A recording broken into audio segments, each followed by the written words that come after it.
doesn't mean that I'm perfect in every way, or that I'm Superman, or that I can leap tall buildings in a single bound, or read your mind, or tell you, you know, how you should handle your relationship, or your family, or your job, or, you know, your bursitis, or whatever it is.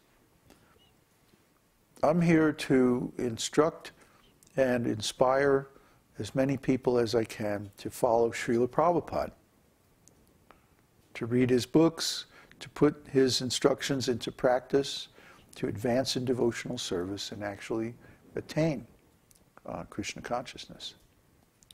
And I'd like nothing better than to see all of my students become fully self-realized souls and begin to spread and preach and teach this esoteric teaching all over the world. I'd like nothing better to see that. But I know that factually what usually happens is that there will be one or two at the most who will actually take the path all the way to the end. And I probably won't live to see it either, you know. It'll probably be after my disappearance. So right now I have to content myself with seeing their baby steps. You know, did you ever go to somebody's house and they insisted on showing home movies, you know? and here's baby drooling. Oh, isn't that wonderful? You know, the daddy thinks and the mommy, they think it's wonderful, and everybody else is like, very nice. So, you know, it may not look too impressive, what we're doing from the outside.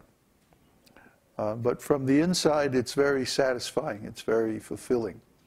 And, you know, I have no regrets. I'm glad that we started this project. I'm glad that it has gone as smoothly as it has. I mean, it actually has gone very smoothly. We haven't had any really significant problems. I mean, it's been really amazing how Krishna has protected us.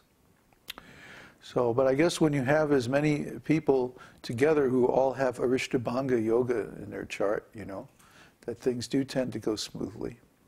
But still, to have a group of 5 people and there's no major personality clashes and no major problems, and, you know, the environment seems to be treating us very well, and we have a nice place, and we have a lot of support from our students and members. We got yet another student on the university today. Yeah, that means we're approaching 40, I think.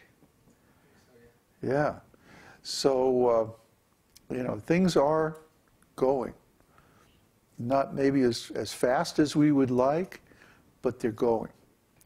And so somehow or other, our mission, all of us, not just me and not just us here in the ashram, but all of us everywhere, all of our students, our mission has to be to keep up this momentum, to keep it going.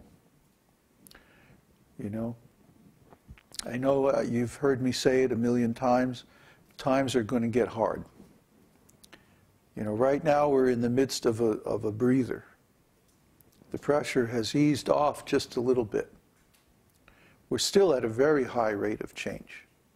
But most of the changes are under the surface where you can't see them, or they're being deliberately hidden.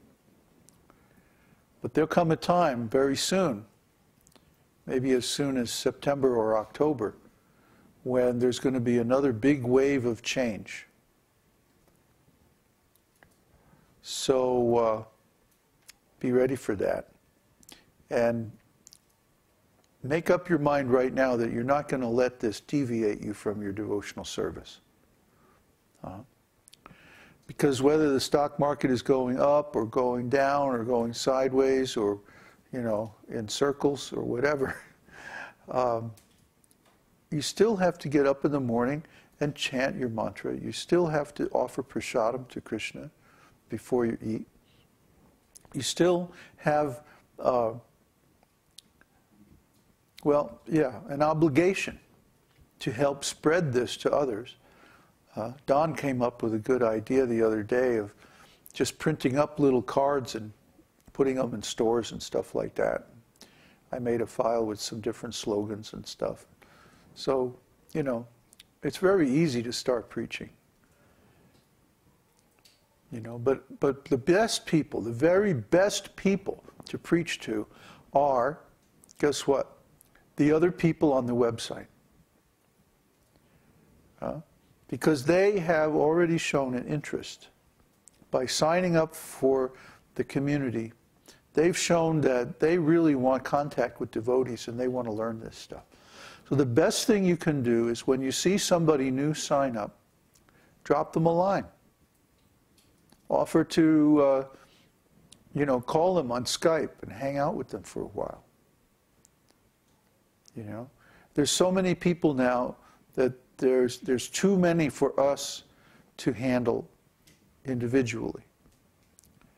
You know, we're going to have to try to inspire our older students to start taking care of the newer ones. Those who've been around for a year or more, you know, take some responsibility to counsel some of the newer people, the newer users. Find out what their interests are. Find out what their issues are. And help them. You know? That's what we're here for. That will give you the most advancement. I keep saying this again and again, because Krishna says it in Bhagavad-gītā.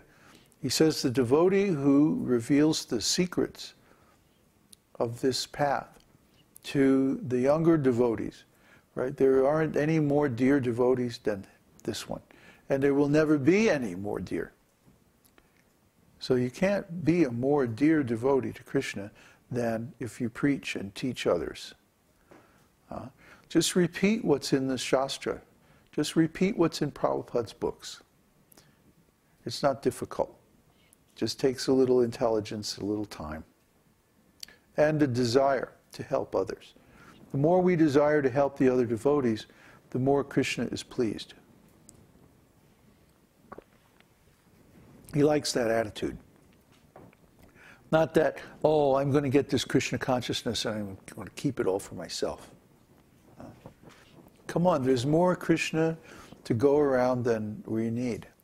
Krishna is unlimited. So it's not like if I give somebody else some of Krishna's knowledge that there's less for me. No, Krishna expands as needed. So give Krishna away as much as possible and he will expand to fill the need.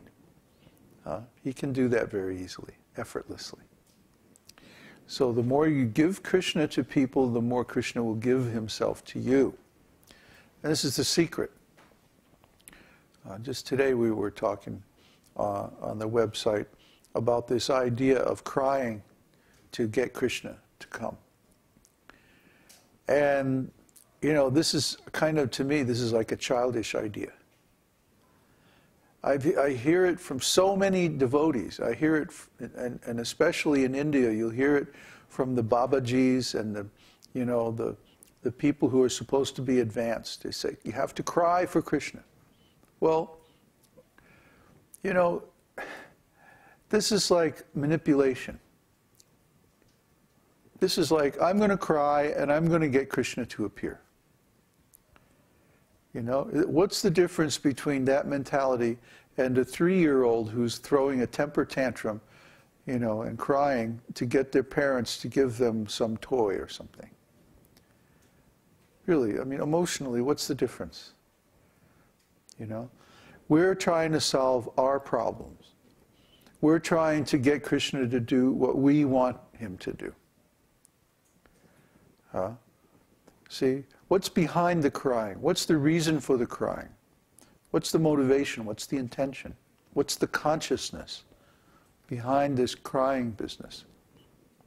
We read in Śrīmad-Bhāgavatam that the gopis were crying when Krishna left the arena of the rasa dance.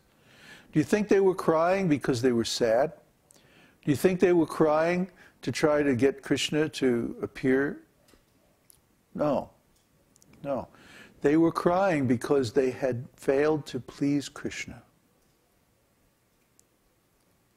Try to understand. The gopis, their whole purpose in life is giving Krishna pleasure. So if Krishna leaves them, then that means they didn't give him enough pleasure. You see?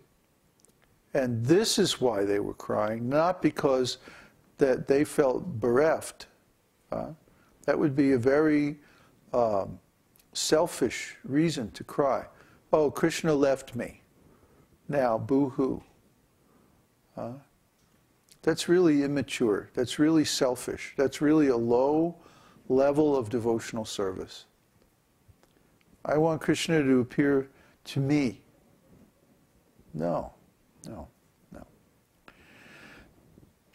If you want to cry for Krishna, then cry to Krishna because I am such a fool